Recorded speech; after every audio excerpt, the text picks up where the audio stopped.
Assalamualaikum warahmatullahi wabarakatuh.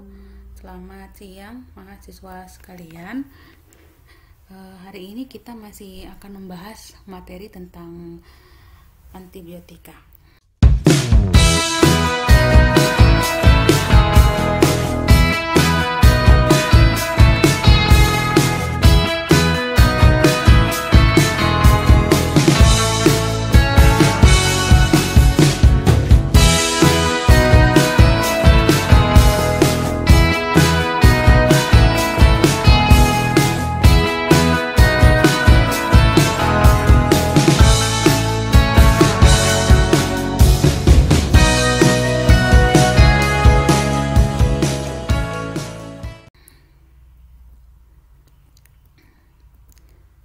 Kita ulas sedikit tentang pengertian antibiotika ya. Jadi antibiotika ini berasal dari bahasa Yunani yang dimana terdiri dari dua kata.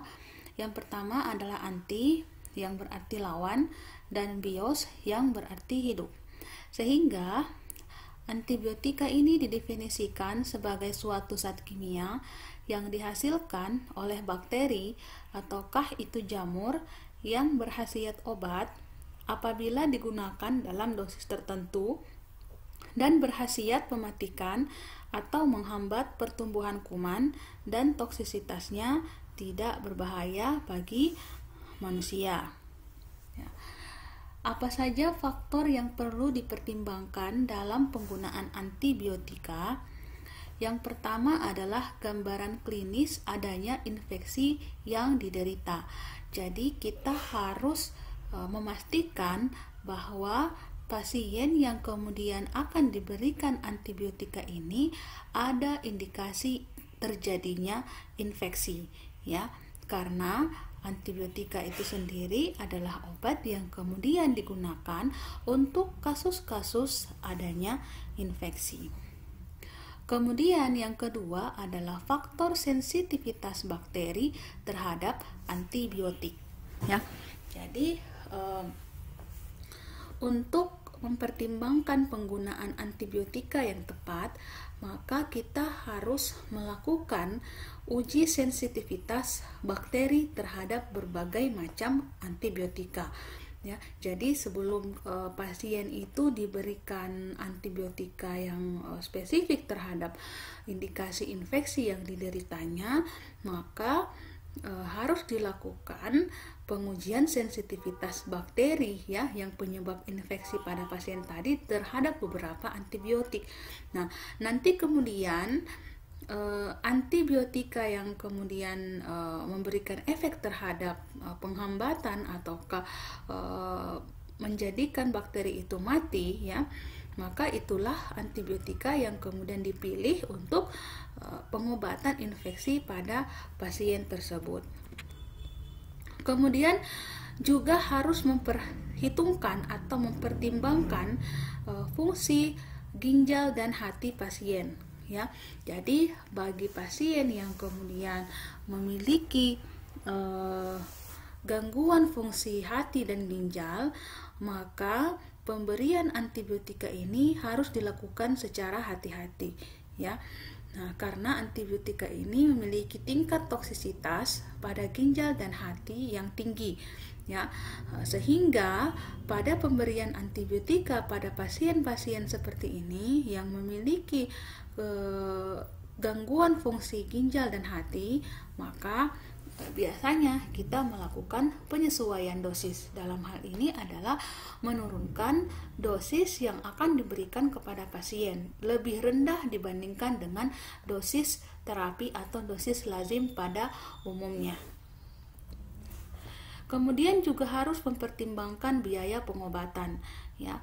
Jadi dalam ilmu farmakoekonomi itu di situ akan dipelajari penggunaan obat-obatan yang kemudian itu bisa menghemat kos ya, menghemat biaya ya. Jadi selama antibiotika yang kemudian diberikan itu murah harganya dengan efektivitas yang sama, mengapa tidak kemudian kita memberikan jenis antibiotika tersebut. Nah, Bagaimana prinsip kombinasi antibiotika yang kemudian akan diberikan kepada pasien? Ya. Yang pertama adalah adanya pengobatan infeksi campuran, ya. Jadi terdapat berbagai macam infeksi. Misalnya ada infeksi di kepala, ada infeksi di saluran cerna, ya. Nah, itu kan faktor penyebab bakterinya itu bisa saja kemudian berbeda, sehingga perlu dilakukan pengkombinasian antibiotika. Nah, kemudian pengobatan pada infeksi berat yang belum jelas penyebabnya, ya. Jadi terkadang kita memberikan 2-3 jenis antibiotika itu pada kasus-kasus infeksi berat, ya, yang belum kemudian diketahui penyebabnya, sehingga mengkombinasikan, ya, antara antibiotika yang sifatnya bakterisid dengan bakterisid, ya, seperti itu, sehingga memberikan efek sinergisme yang lebih poten, ya, dibandingkan dengan pemberian antibiotika secara tunggal atau sendiri-sendiri.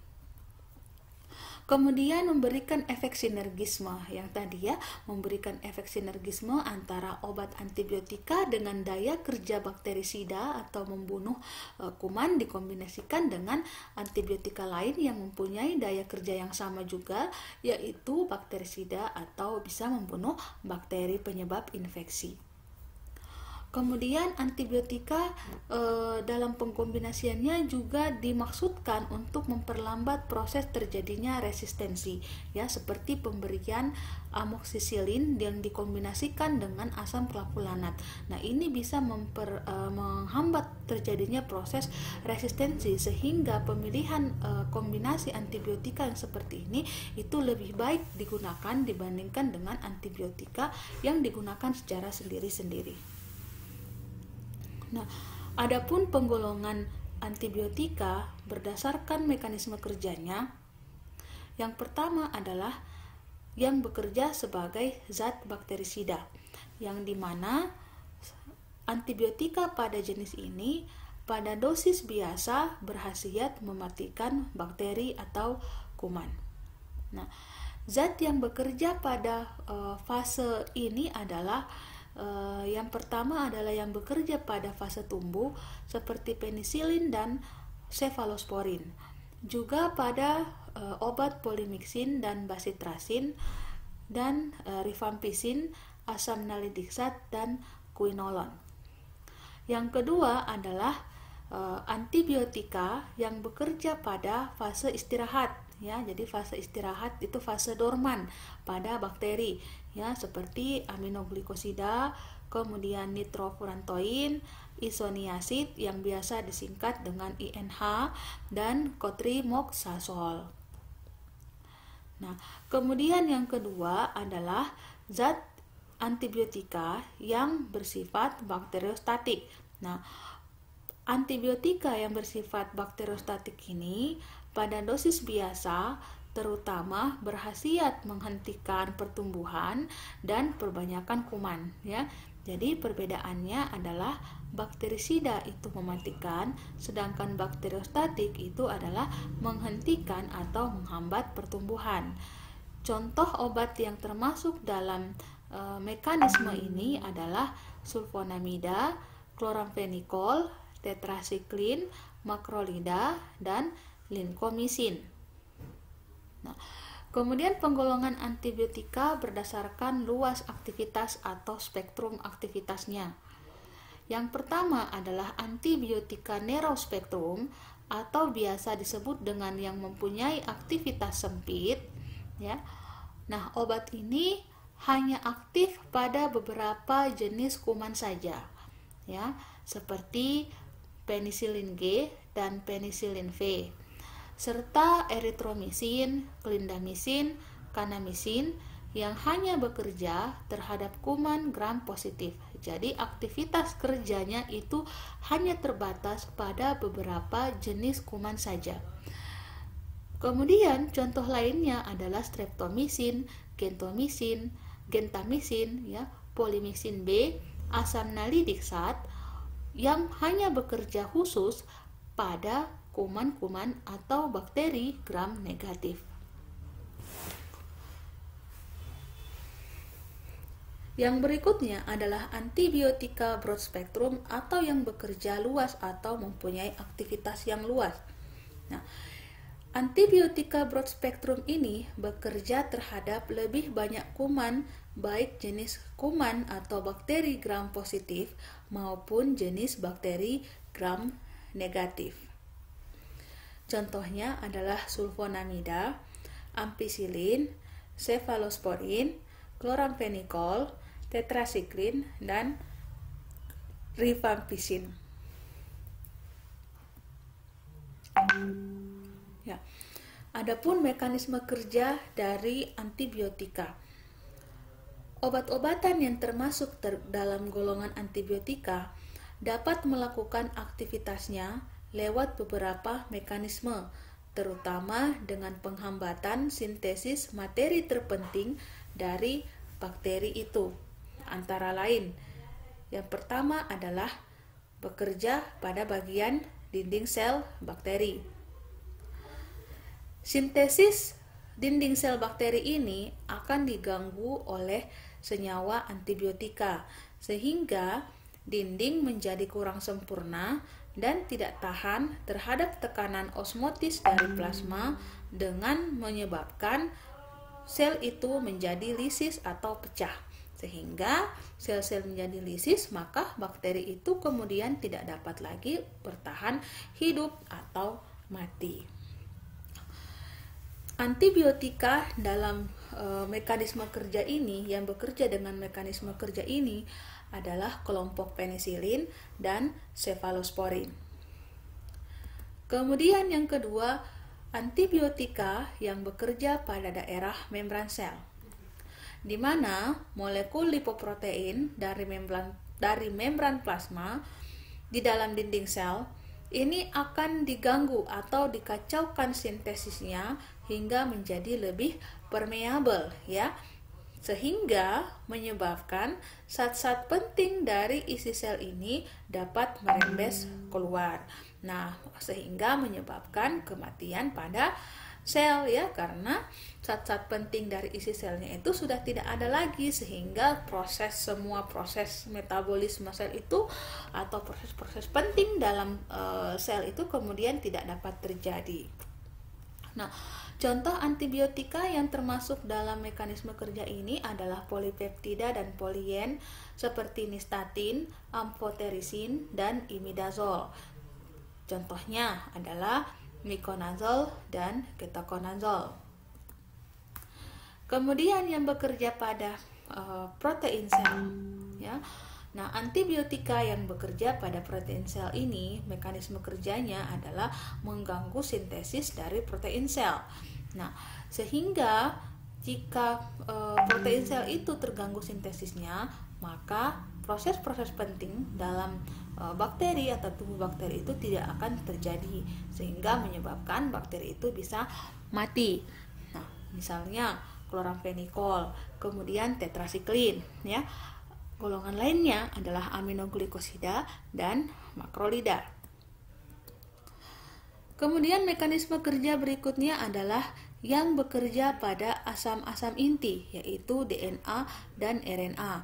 Contohnya adalah rifampicin yang bekerja pada RNA, dan DNA yaitu asam nalidiksat dan quinolon. Ya, mekanisme kerja antibiotik ini yang bekerja pada DNA dan RNA adalah menghambat terjadinya proses sintesis DNA dan RNA. Kemudian berikutnya adalah antagonis saingan. Nah, antagonis saingan di sini yang dimaksud adalah obat ini kemudian menyaingi zat-zat penting untuk metabolisme yang terjadi di dalam tubuh bakteri tersebut, hingga pertukaran zatnya akan terhenti, ya. Nah, sehingga akan menyebabkan metabolisme pada bakteri ini tidak akan terjadi dan pada akhirnya bakteri akan mati. Contohnya adalah sulfonamida, trimethoprim, dan isoniazid. Nah, bagaimana prinsip penggunaan antibiotika? Nah, prinsip penggunaan antibiotika kita harus melihat beberapa macam faktor. Yang pertama adalah penyebab infeksinya. Antibiotika digunakan untuk mengobati berbagai infeksi akibat kuman atau bakteri, atau juga untuk prevensi infeksi ya, atau menghindari terjadinya proses infeksi ya, misalnya pada kasus-kasus sebelum pembedahan. Nah, biasanya ada antibiotika yang kemudian diberikan untuk mencegah terjadinya infeksi. Nah, pemberian antibiotika yang paling ideal adalah berdasarkan hasil pemeriksaan mikrobiologis dan uji kepekaan kuman. Nah, ini dengan pemeriksaan ini maka pemilihan antibiotika itu menjadi sangat spesifik ya, menjadi sangat spesifik dan tepat sasaran, karena bakteri yang kemudian menginfeksi pasien atau menginfeksi manusia itu bisa kemudian kita ketahui dan kita obati dengan antibiotika yang tepat.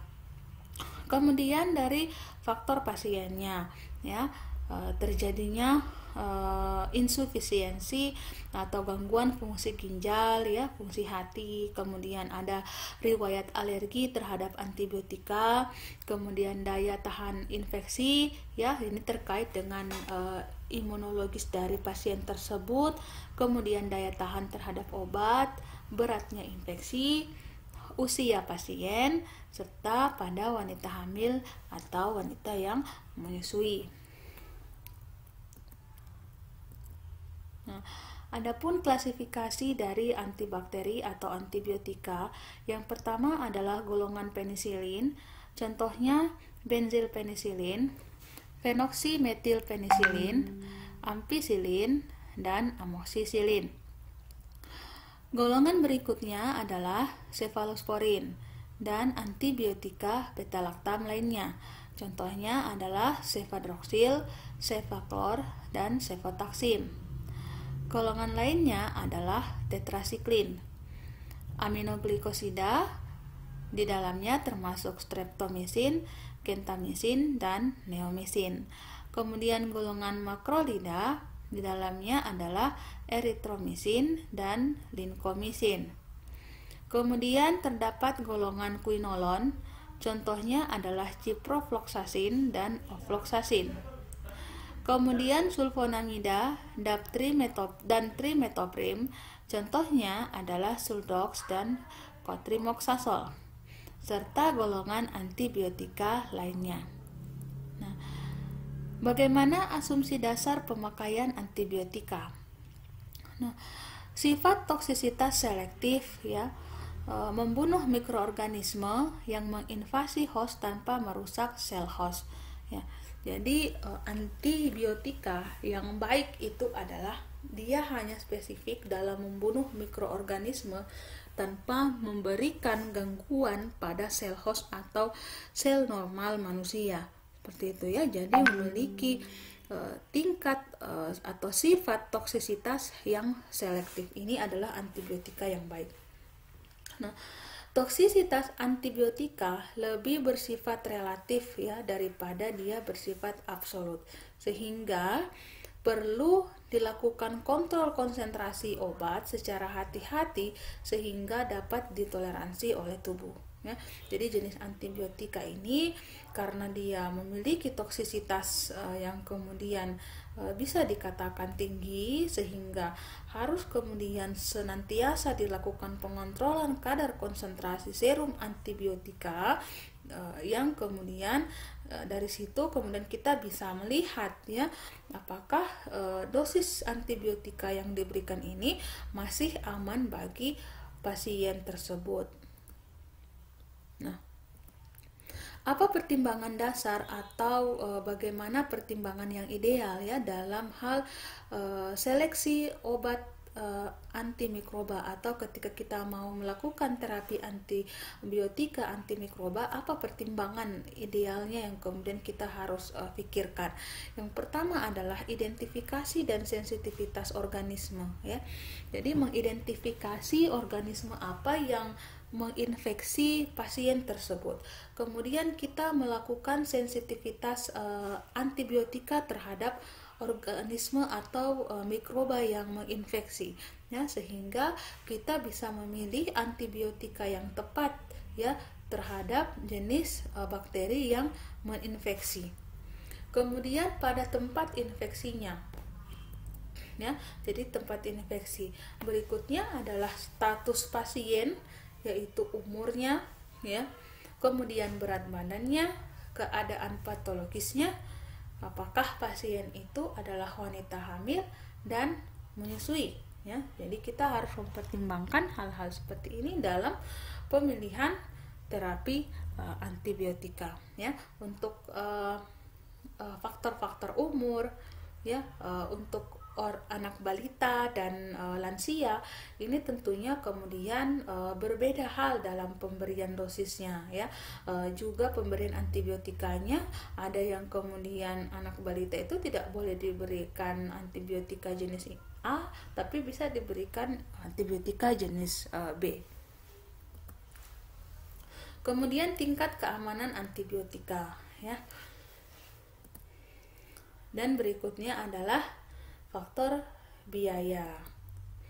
Nah, namun dalam prakteknya seleksi antimikroba itu, ya, dalam praktek kliniknya dilakukan yang namanya terapi empirik. Nah, terapi empirik ini dilakukan sebelum mengidentifikasi organisme, ya. Jadi kalau pasien itu masuk misalnya ke rumah sakit rawat inap, kan kita belum mengetahui bakteri apa yang menginfeksi, ya.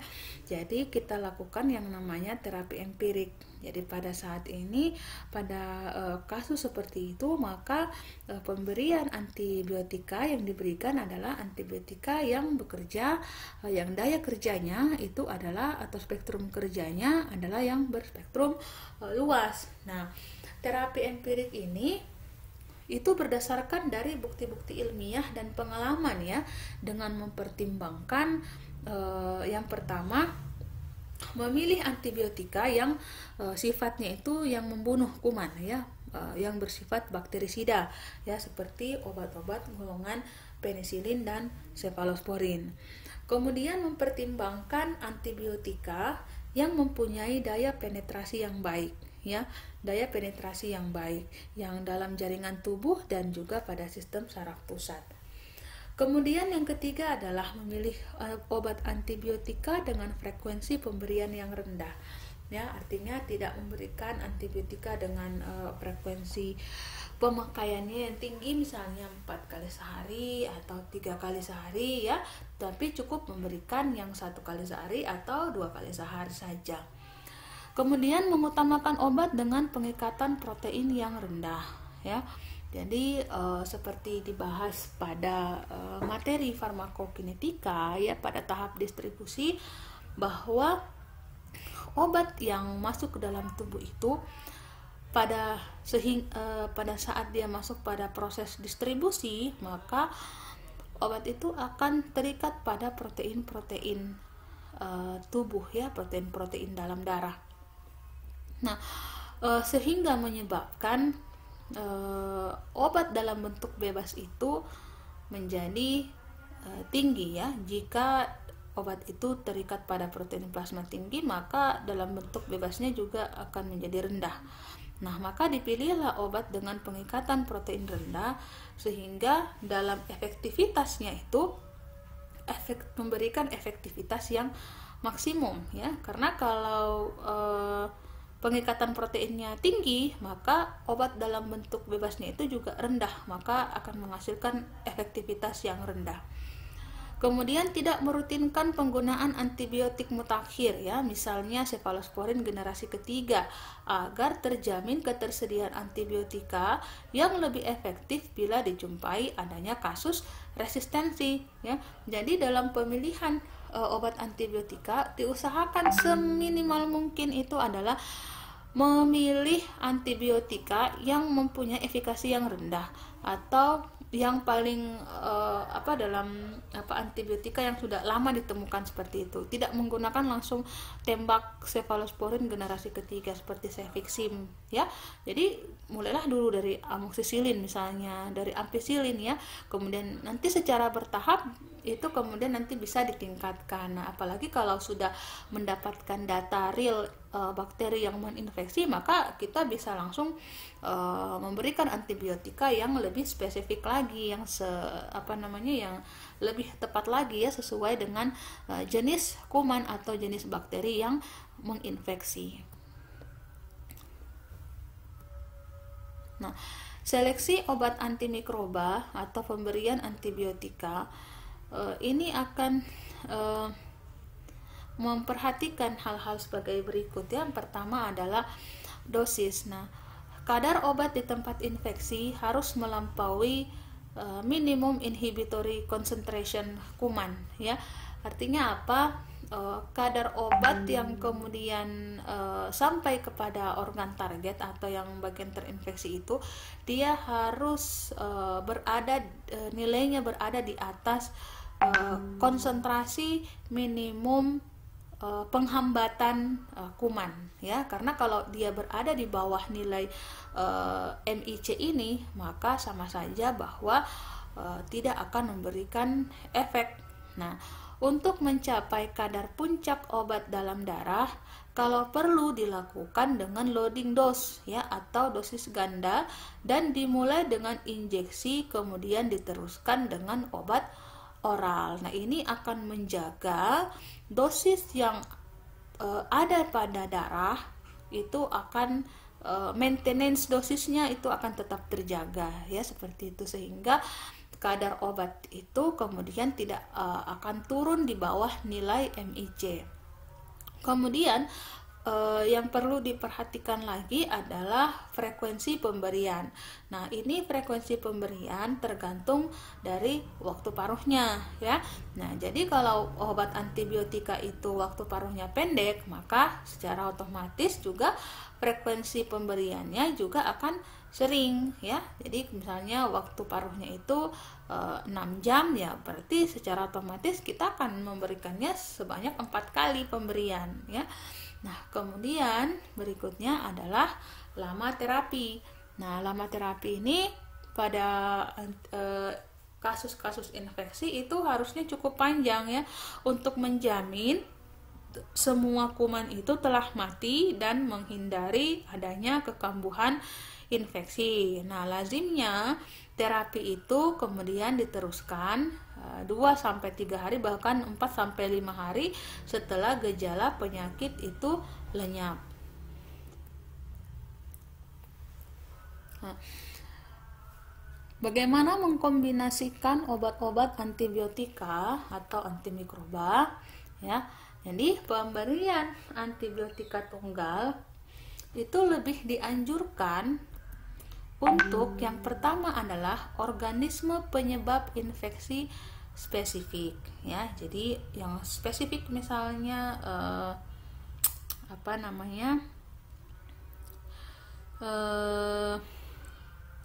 infeksi kandidiasis misalnya ya, kandidiasis pada mulut. Nah, kita gunakan nistatin seperti itu ya. Jadi infeksinya khusus ya, sehingga antibiotikanya juga khusus. Nah, kemudian menurunkan kemungkinan terjadinya superinfeksi. Nah, berikutnya adalah menurunkan terjadinya resistensi organisme ya, dan mengurangi terjadinya toksisitas ya. Nah, sedangkan pemberian antibiotika kombinasi itu diberikan pada keadaan-keadaan yang khusus ya. Misalnya ada infeksi campuran. Kemudian ada resiko resistensi organisme, misalnya pada kasus-kasus penyakit TBC. Dan keadaan yang membutuhkan antibiotika dengan dosis yang besar ya, misalnya terjadi sepsis. Nah, ini sepsis ini kan infeksi yang parah ya, dan etiologi infeksi yang belum diketahui, maka bisa dilakukan pemberian kombinasi antibiotika. Nah, apa keuntungan pemberian antibiotika secara kombinasi? Yang pertama adalah akan memberikan efek sinergistik atau potensiasi ya. Artinya memberikan efek yang lebih ya, memberikan efek yang lebih dibandingkan dengan pemberian antibiotika secara tunggal. Nah, misalnya di sini adalah pemberian beta-laktam ditambah dengan aminoglikosida, ataukah pemberian kotrimoxazol ya. Kotrimoxazol itu kan terdiri dari dua jenis antibiotika yang kemudian digabungkan ya, yaitu sulfametoxazol dan trimethoprim. Kemudian MDT pada AIDS yaitu azitromisin, kemudian ritonavir dan 3TC ya, seperti itu. Kemudian yang kedua adalah bisa mengatasi dan mengurangi terjadinya resistensi. Misalnya kombinasi antibiotika amoksisilin dengan asam klavulanat ya. Kemudian obat-obat TBC dan lepra, dan juga pada obat paket AIDS yaitu MDT. Kemudian dapat mengurangi toksisitas, misalnya kombinasi trisulfa dengan obat-obat sitostatika yaitu untuk obat-obat untuk kanker. Nah, kerugiannya apa? Yang pertama adalah antagonisme pada penggunaan bakteriostatika dan bakterisid yang bekerja pada fase tumbuh ya. Jadi ada antagonis dari antibiotika yang sifatnya bakteriostatik dan bakterisid. Seperti itu. Jadi kalau antagonisme di sini terjadi ya efek obat juga tidak akan maksimum seperti itu ya. Nah, kemudian resistensi obat. Nah, apa itu resistensi obat? Ya, jadi definisi resistensi itu sendiri adalah apabila pertumbuhan bakteri itu kemudian tidak dapat dihambat ya atau dibunuh oleh adanya pemberian antibiotika pada kadar maksimal yang dapat ditoleransi oleh host atau sel atau jaringan ya, tempat di mana terjadinya infeksi. Nah, apa saja yang menyebabkan resistensi itu ya? Nah, yang faktor-faktor yang dapat menyebabkan resistensi yang pertama adalah terjadinya perubahan genetika pada sel pada bakteri ya.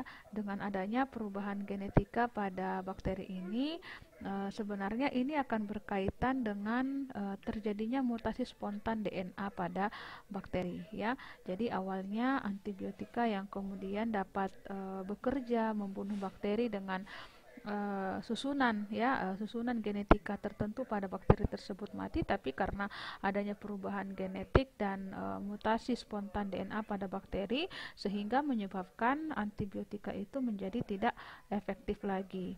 Kemudian berikutnya adalah terdapat transfer DNA antar organisme yaitu masing-masing bakteri ya, seperti itu.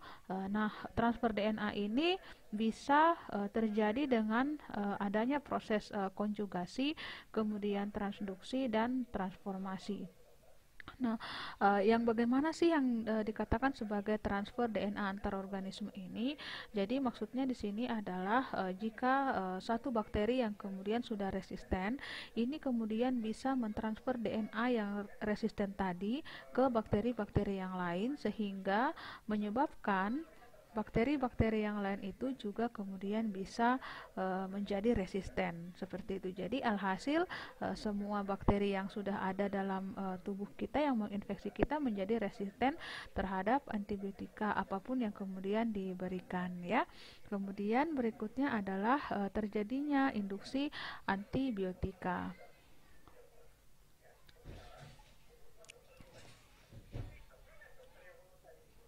Ya. Resistensi obat ini juga disebabkan karena adanya perubahan ekspresi protein pada organisme yang resisten ya. Mekanisme ini terjadi karena adanya 3 penyebabnya ya. Yang pertama adalah memodifikasi tempat target.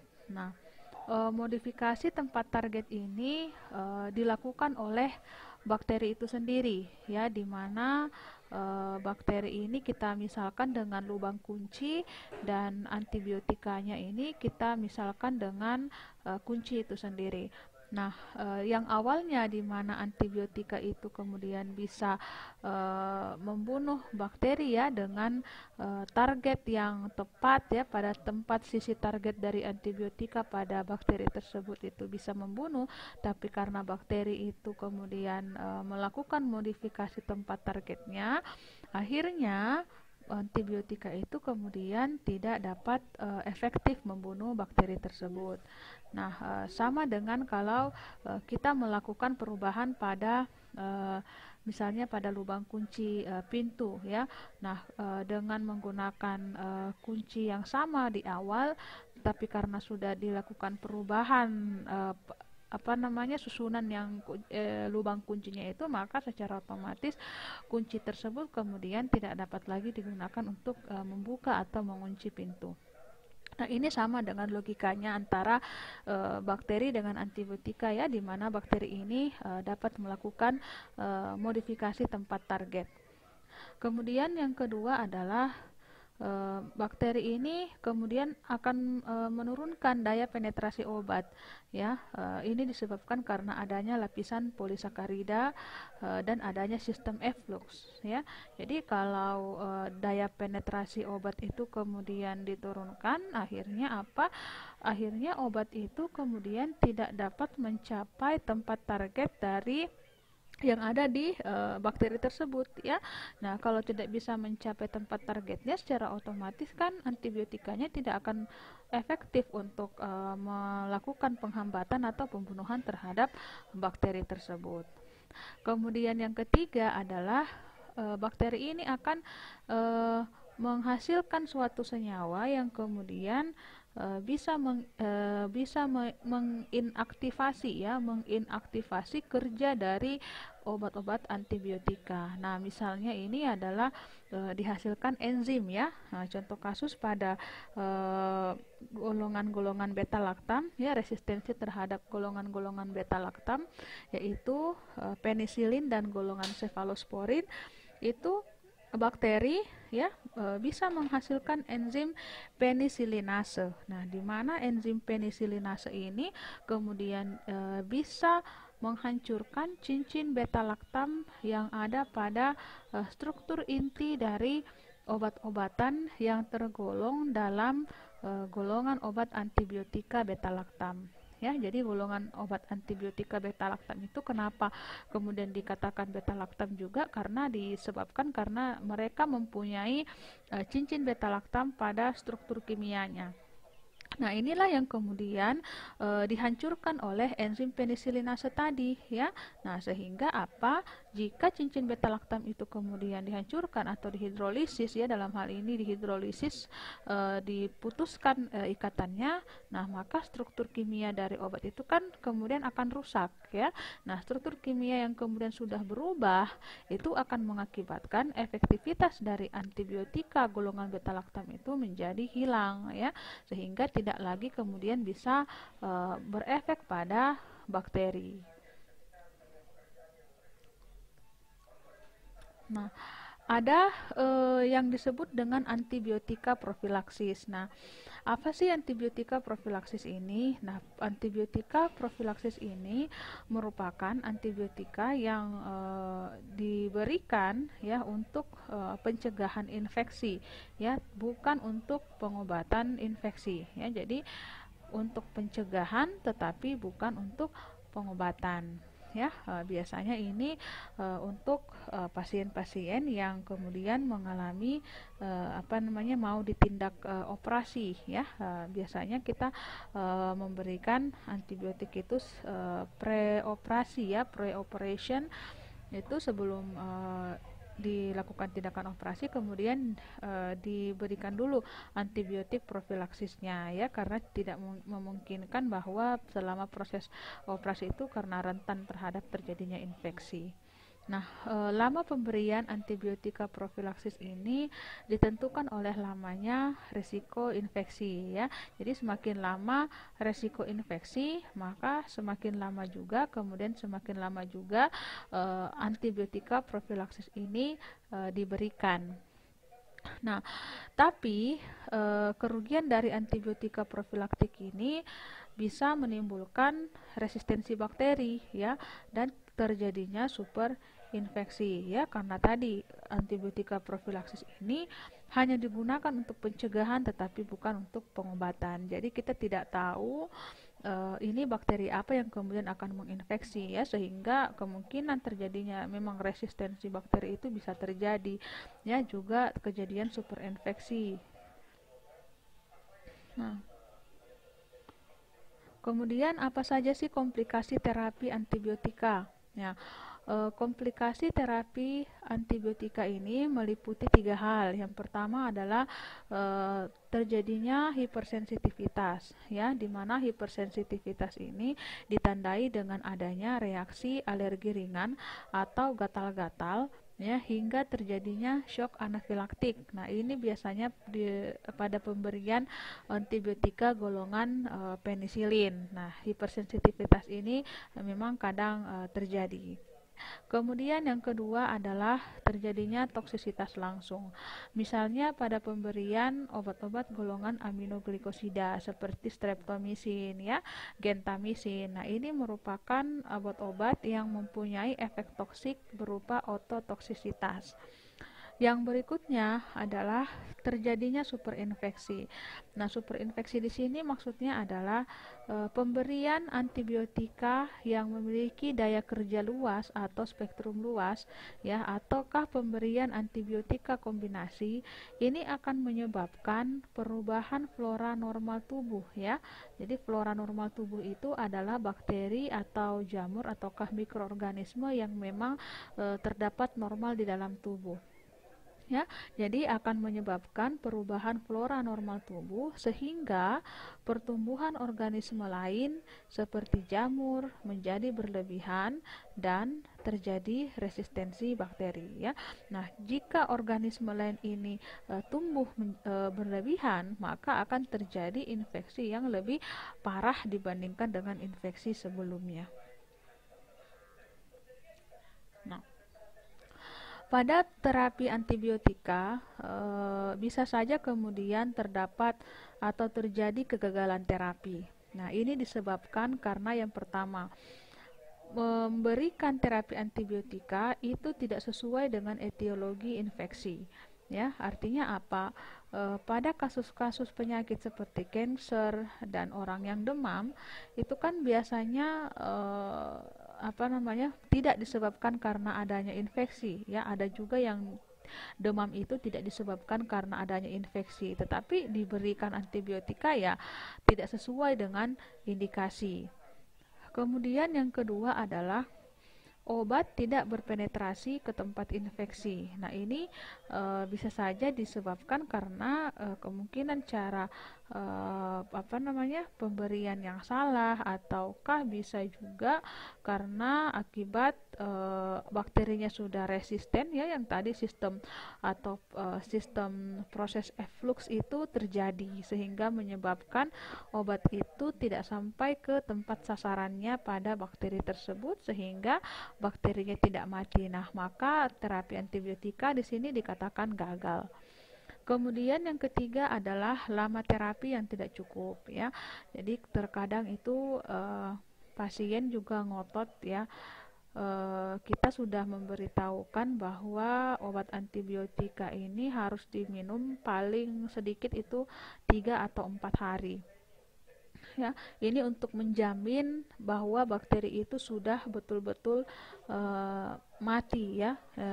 Obat-obat antibiotika itu betul-betul sudah efektif seperti itu. Tetapi kalau obat antibiotika itu diminum hanya 1 hari 2 hari, nah maka itu akan bisa menyebabkan terjadinya resistensi dan kekambuhan infeksi kembali ya. Jadi ini akan berakibat merugikan kepada pasien ya. Jadi antibiotika itu harus kemudian diminum sesuai dengan jumlah dari resep dokter yang kemudian diberikan.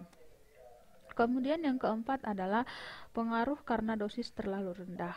Ya, jadi untuk pemberian dosis yang terlalu rendah ini tidak hanya berlaku pada terapi antibiotika saja ya, tetapi untuk semua jenis terapi pada semua jenis penyakit. Jika pemberian obat itu terlalu rendah ya, atau di bawah dosis lazim atau dosis terapinya, secara otomatis pasti kemudian terapi kita itu akan gagal ya, karena untuk mencapai efektivitas maka suatu obat itu harus mencapai yang namanya dosis lazim atau dosis terapinya. Kemudian yang kelima adalah dugaan tempat kuman yang tidak tepat ya. Jadi mungkin salah dalam hal mendiagnosa mungkin ya, seperti itu, sehingga kemudian keliru juga dalam pemberian antibiotikanya. Kemudian terjadinya resistensi ya, kemudian ada kasus superinfeksi dan antagonisme antara antibiotika yang satu dengan antibiotika yang lain, serta adanya faktor penyakit pasien, dalam hal ini adalah penyakit diabetes.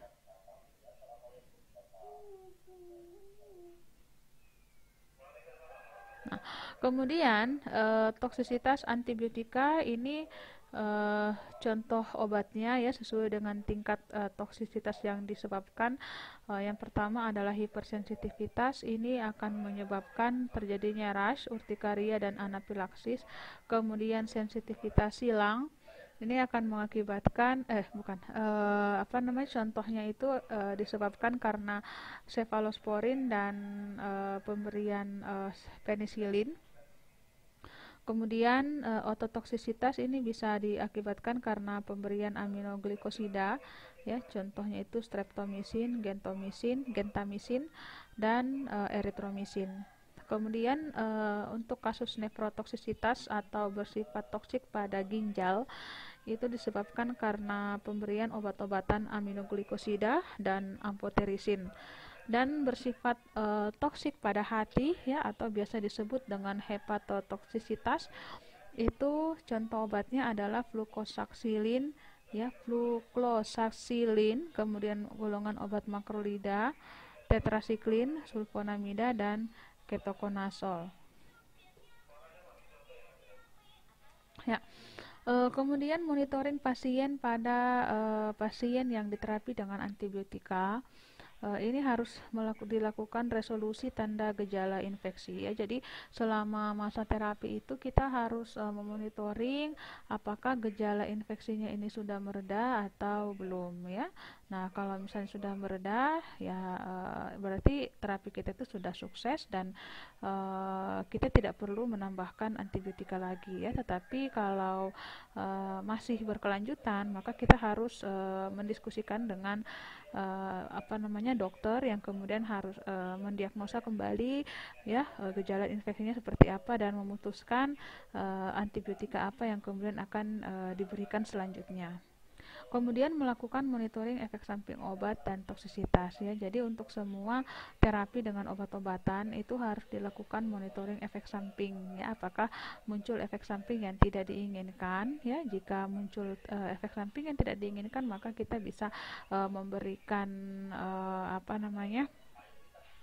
jika efek sampingnya itu ringan maka kita bisa memberikan edukasi kepada pasien bahwa tidak usah terlalu khawatir dengan efek samping yang timbul ini karena sifatnya reversibel misalnya ya.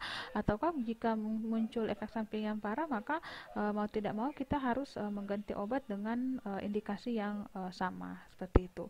Nah, kemudian berikutnya adalah memonitoring pasien yang pasien itu di mana mempunyai gangguan fungsi hati dan fungsi ginjal, dan kita harus melakukan penilaian kadar obat dalam serum darah ya. Nah, karena pasien yang mengalami gangguan hati dan ginjal itu kan untuk pemberian antibiotikanya harus dilakukan penyesuaian dosis ya, yang kemudian tidak memberikan dosis seperti pada orang yang normal ya. Jadi pada saat misalnya amoxicillin untuk dosis dewasa 500 mg, berarti pada pasien yang mengalami gangguan fungsi hati dan ginjal itu harus diturunkan dosisnya ya. Nah, ini kenapa? Karena pada pasien yang mengalami gagal hati ini menyebabkan metabolisme dari senyawa-senyawa obat atau senyawa kimia dalam tubuh itu menjadi tidak maksimal ya, sehingga nanti pada akhirnya obat itu tidak dapat dimetabolisme dan tidak dapat diekskresikan oleh ginjal juga, sehingga obat tersebut akan ada yang tertinggal di dalam tubuh. Nah, justru malah akan menyebabkan toksik pada pasien, dan ini kemudian akan memperparah kondisi pasien seperti itu ya. Nah, oke, mungkin sampai di sini saja materi untuk antibiotika yang kedua ini ya. Semoga bisa dipahami dengan baik. Saya akhiri dengan ucapan wabillahi taufiq walhidayah. Wassalamualaikum warahmatullahi wabarakatuh.